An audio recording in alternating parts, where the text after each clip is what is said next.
প্রেত স্টুডিও, দেখে নয় শুনে অনুভব করো।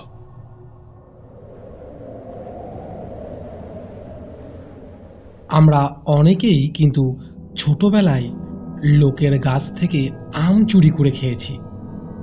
এখনকার বাচ্চারা ওসব করে না, বাজার থেকেই কিনে এনে দারুণ মজা করে পাকা আম খায়। কিন্তু তোমরা কি জানো, একটা আম খাওয়ার জন্য একটা বাচ্চাকে চোর অপবাদ দিয়ে মেরে ফেলা হয়েছিল। তারপর গ্রামের লোকের সাথে যা ঘটনা ঘটেছিল সেটা শুনে তুমি আঁতকে উঠবে। আজ শোনাবো এমনই একটি রোমহর্ষকর ঘটনা। তো ঘটনায় যাওয়ার আগে এখনই চ্যানেলটিকে সাবস্ক্রাইব করে সঙ্গে থাকো এবং ঘটনা শুনতে থাকো। এপিসোডটিকে একটি লাইক এবং একটি কমেন্ট করতে ভুলো না।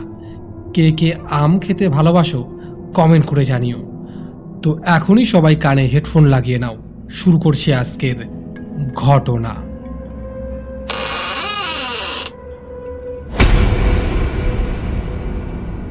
দাদা, আমি আপনার চ্যানেলের একজন নিয়মিত শ্রোতা। আজকে যে ঘটনাটা বলবো সেটা আমাদের গ্রামের পুরনো আম গাছকে ঘিরে, যেটা শুনলে এখনো গায়ের লোম খাড়া হয়ে যায়। এটা আমার বাবার মুখ থেকে শোনা, কিন্তু পরে নিজের চোখে দেখার পর আর কোনো সন্দেহ থাকে না, ওটা সত্যি। একটা প্রেতাত্মা ওই আম গাছের ডালে বসে থাকে।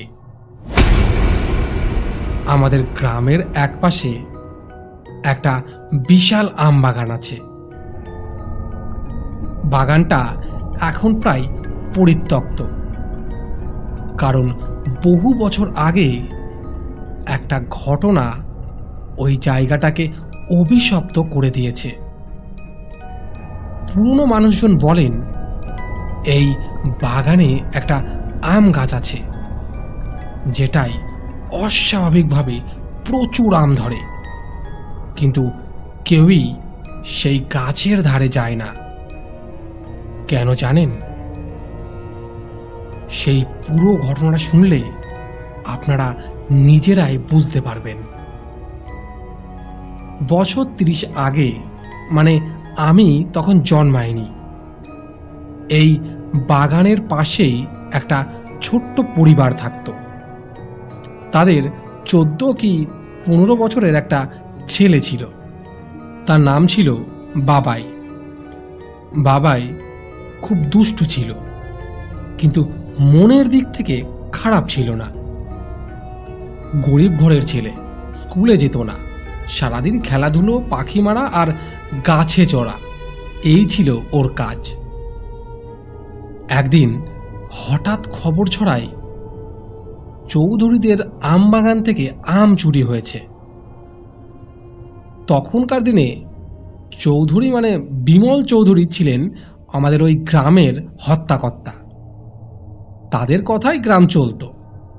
তাদের নিয়ম ছিল খুব কড়া, চুরি করলে কঠিন শাস্তি দিত। লোকজন বাবাইকে ধরে নিয়ে আসে। কেউ দেখেনি সে আম চুরি করেছে কিনা, তাও গায়ে পড়ে মারতে শুরু করে। শেষমেশ বাবাইকে ওই আম গাছের সাথে বেঁধে রাখা হয়। কেউ ওকে ছাড়াতেও আসেনি।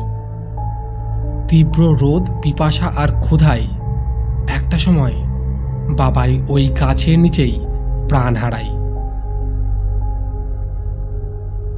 বাবাইয়ের মৃত্যুর পর থেকেই লোকজন বলে রাতে ওই গাছের ডালে একটা বাচ্চা ছেলেকে বসে থাকতে দেখেছে। কারো দিকে চেয়ে চেয়ে হাসে। কখনো হঠাৎ গাছ থেকে আম বা ছোট ডাল ছুঁড়ে মারে, আবার কখনো কারো কানের কাছে গলা ঘেঁষে ফিসফিস করে বলে, আমি আম চুরি করিনি। সেই ঘটনার বছর খানেক পর থেকেই ওই গাছে অস্বাভাবিকভাবে আম ধরতে শুরু করে, কিন্তু কেউ আর আম ছুঁতেও সাহস করত না। গত বছর ঝড়ের পরদিন আমি আর আমার ছোট ভাই রাহুল ভাবলাম এবার ওই আম গাছ থেকে কিছু আম কুড়িয়ে আনি। বাড়ির কাউকেই আমরা জানাইনি। ভোরবেলায় চুপি সারে আমরা ব্যাগ নিয়ে চলে যাই আম বাগানে। গাছের নিচে ঝড়ে পড়ে যাওয়া আমগুলো টস টস করছিল। চোখে লোভ চেপে গেল আমাদের। আমরা দুজনেই টুকটুক করে বাগানের চারিদিক থেকে আম কোড়াতে শুরু করলাম। এবং সেদিন বাগানে ঢোকার পর গাটা কেমন যেন ভারী ভারী লাগছিল আমাদের। কোনো পাখির ডাক নেই, কোনো কুকুর বিড়াল কিচ্ছু নেই। চারিদিক নিস্তব্ধ। চারিদিকটা তখন ভীষণ শান্ত। দূর থেকে ঝিঝি পোকার ডাক শোনা যাচ্ছিল, কিন্তু সেটাও বন্ধ হয়ে গেল। আমি নিচু হয়ে একটা একটা করে আম তুলতে লাগলাম এবং রাহুল অন্যদিকে আম কোড়াচ্ছিল। একটু পরেই রাহুল কাপা কাপা গলায় বলল, দাদা, ওটা গাছের ডালে কে বসে? আমি চোখ তুলে দেখি গাছের সবুজ পাতার ফাঁকে একটা ছায়া। না, ও মানুষ হতেই পারে না। একটা ছেলে, ওই 14 কি 15 বছরের হবে, পা ঝুলিয়ে বসে আছে গাছের ডালে। গায়ের জামা ছেঁড়া, গায়ে কাদা মাখা, নাকি গায়ের রংটাই ফ্যাকাশে, চুল এলোমেলো আর ময়লা। সব থেকে ভয়ঙ্কর ছিল ওর চোখ দুটো, একদম সাদা পাথরের মতো। ও চেয়ে আছে আমার দিকে, মুখে এক অদ্ভুত হাসি। ঠোঁট ছড়িয়ে হাসছে, কিন্তু সেই হাসিতে কোনো আনন্দ ছিল না, ছিল শুধু একরাশ হিংসা। আমাদের দিকে তাকিয়ে সে একটা আম ছিঁড়ে বলল,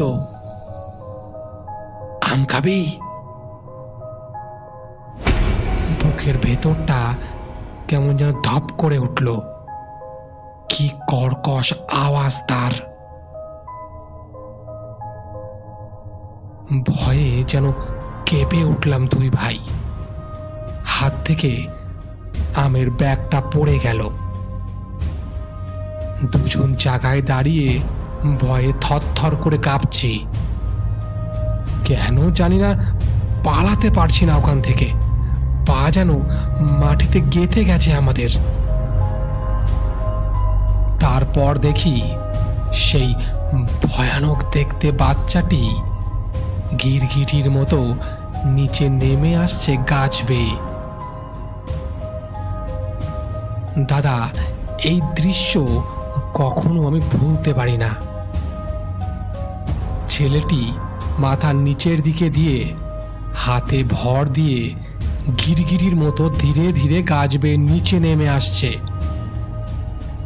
দাদা, মনের মধ্যে এইটুকু চলছে যে আমাকে বাঁচতে হবে, এর হাত থেকে বেঁচে আমাকে ফিরতেই হবে। শরীরে জোর নিয়ে এলাম, একভাবে ভগবানের নাম স্মরণ করছি। রাহুলের হাতটা শক্ত করে ধরেছি এবং রাহুলকে বললাম, দৌড় লাগা। বলেই দৌড়তে লাগলাম দুই ভাই মিলে। পেছনে না তাকিয়ে বাগান থেকে বেরিয়ে এলাম। তারপর থেকে ওই গাছের ধারে আমরা আর যাই না। আমরা কেন, আর কেউই ওই গাছের দিকে যায় না। ওই জায়গাটা এখনো অশান্ত। ওখান থেকে আসার পর আমাদের দুই ভাইয়েরই প্রচণ্ড জ্বর আসে।